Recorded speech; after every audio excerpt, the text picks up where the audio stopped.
they actually believe that. So give a listen because the delusional need love too.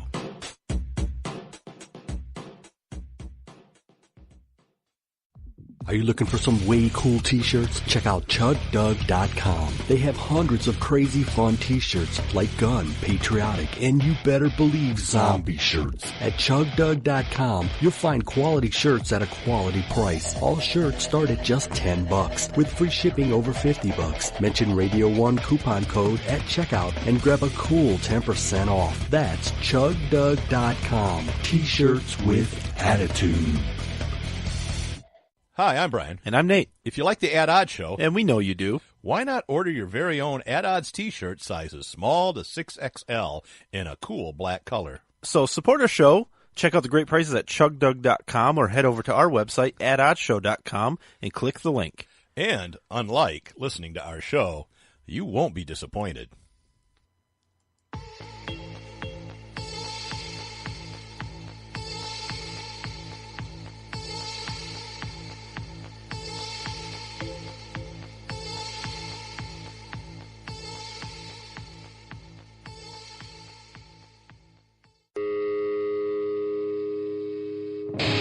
Hi, you're listening to the At Odd Show with Nate and Brian.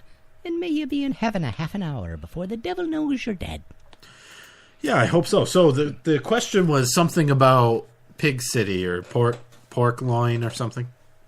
What was it? Porkopolis. Porkopolis. We had a lot of guesses. Dearborn, Grand Blanc, Philadelphia, Toledo, And Chicago, Massachusetts. That's not a city. Toledo, the Bay of Pigs. yeah. Florida. The Bay also- of Pigs, though, I mean, that's clever. That is clever. That is And your clever. Dearborn one I didn't get. You guessed Because Dearborn. deer, you can eat deer and you can No, eat pigs. you were going with Muslim population and I pork. come I on. think That's that not was funny. That was funny. I wouldn't do that. All right. Deer just is an animal. When I tell you, you're going to go, oh, yeah, makes all the sense. Yeah, Detroit. Flint. No. Porkville. No. No, it's Cincinnati. Oh, yeah, that makes sense. What? After the Revolutionary War, many Americans, they headed west, right? Yeah. And they did. brought cattle and hogs along the Ohio River. Yep. Beef and pork were shipped down the Mississippi because, you know, Nate, they didn't have roads then. Well, roads. Or they didn't have, you know, highways and 18-wheelers. Okay.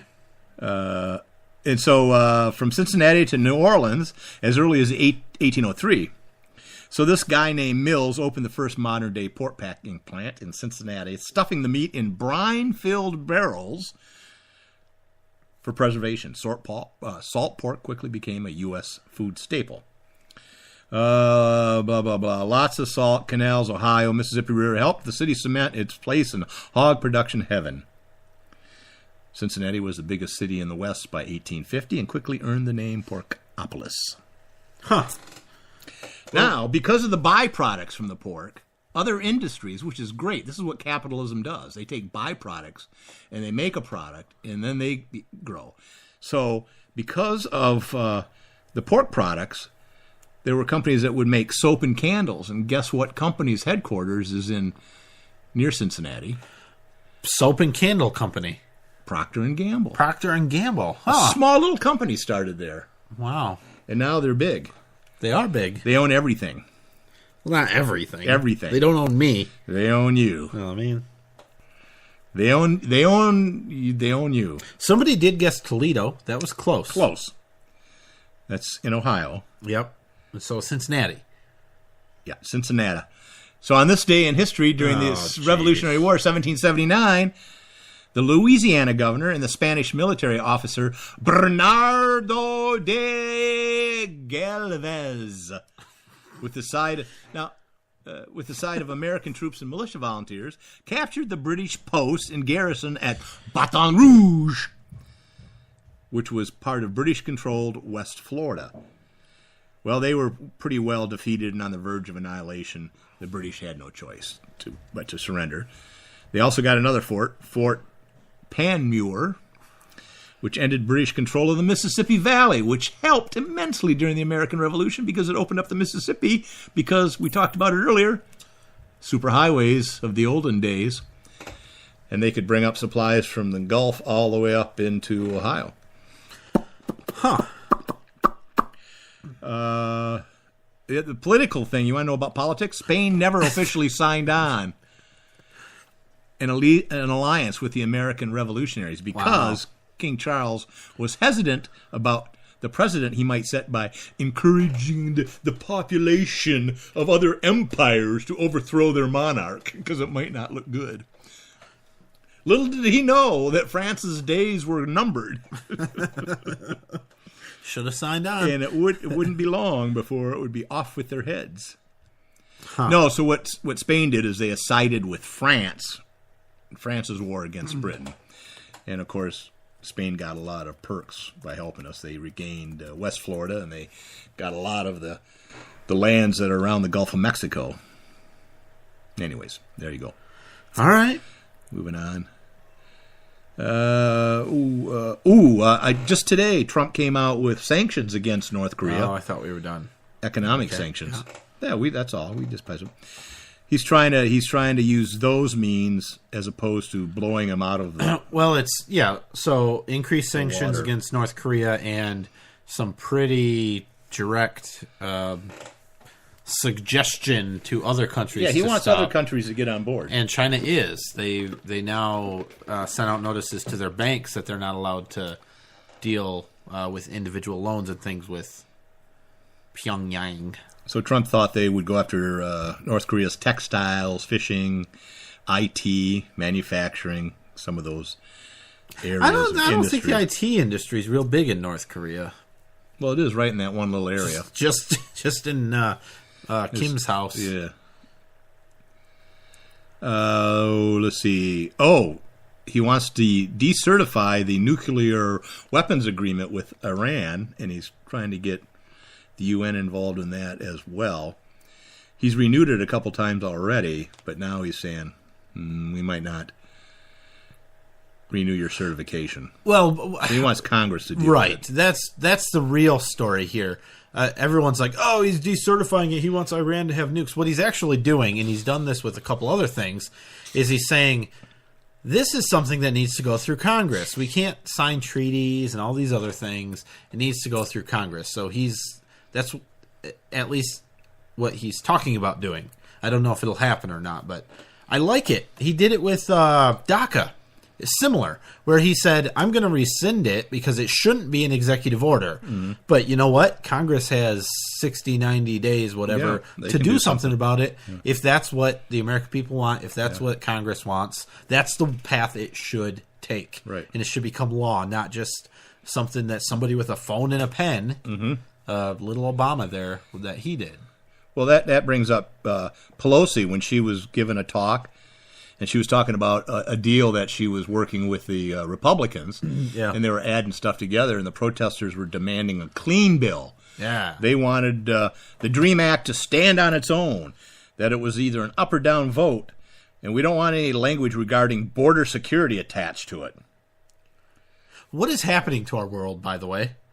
The Democrats are calling for single-issue bills without a bunch of pork and other things crammed onto them? No, really? The 11 million undocumented immigrants are calling for that.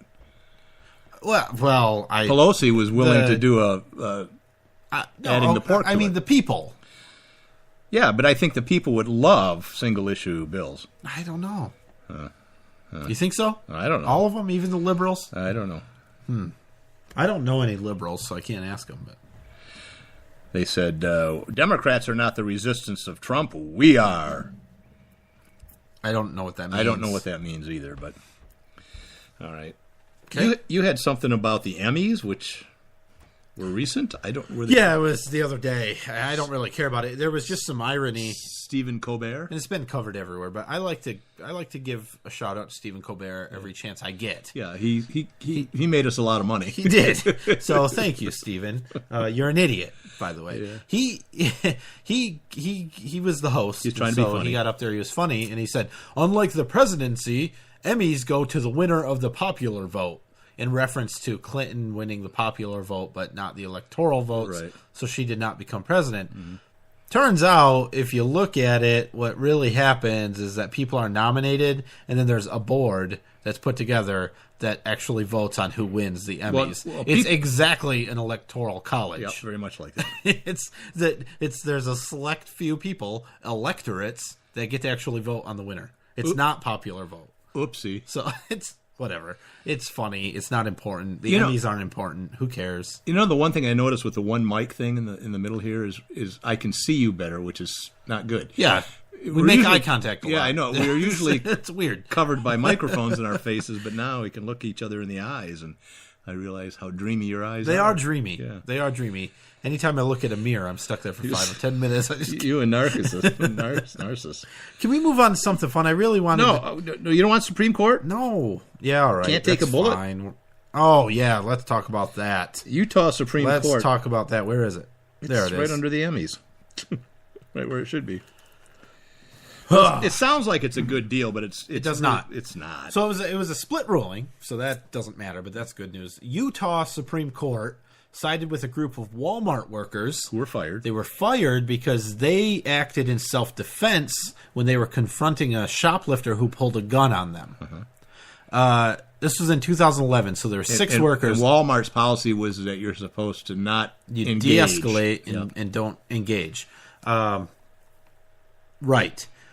They claimed, there were 6 of them that were fired, they claimed they had no other choice. There was no way to get away because the guy pulled a gun. You can't really run away from a gun. I'm with them. Only Superman That's fine. Can run faster than a speeding bullet. Right. Well, he flies, but... no, you could run. They were fired, and the Supreme Court says, no, you can't fire people for that. If they, in the special case where they're acting in self-defense and there was no way to retreat. Right. So it's basically, it's the self-defense law all over everywhere. That's what they said. They said the law has, a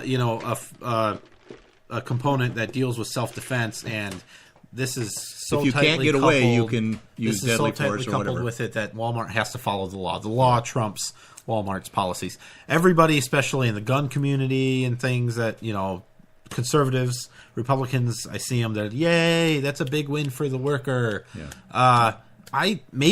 But they're taking freedom away from Walmart. Because my thoughts on this is a company should be able to fire you for anything they want, right? And if you don't want to work at a place that would rather you die than defend yourself, then don't work at that place. There's plenty of places to work that one of their steps of how to deal with violence is fight back. Yeah, it's just that it's probably 99.9% of all stores have a policy that employees can't carry guns. Or use them, Yep. So it's hard to find a job that's what I'm saying, where that's not going to be an issue. No, it doesn't have anything to do with carrying a gun. They didn't have guns. No, I understand, but it does relate to that in a sense. It's a self-defense issue.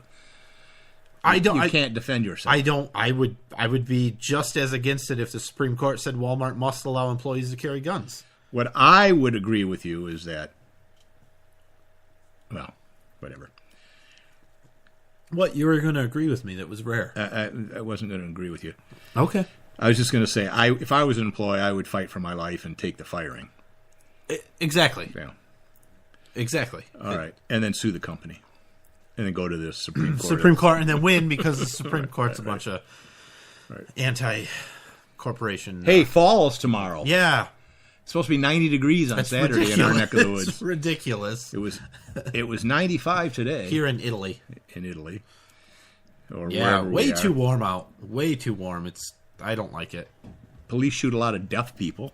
It's weird because it's 90 degrees out, but the leaves are falling off the trees. I know it. I don't understand. It looks like fall, feels like August. Here's one. I want to do this. You skipped over it, but we're not going to actually skip it. Okay. And it's a Michigan thing, but MLive, it's a Michigan newspaper or media company or whatever. They put out a story earlier this week or last week saying the Flint Police Department are paying new police officers only $11.25 per hour.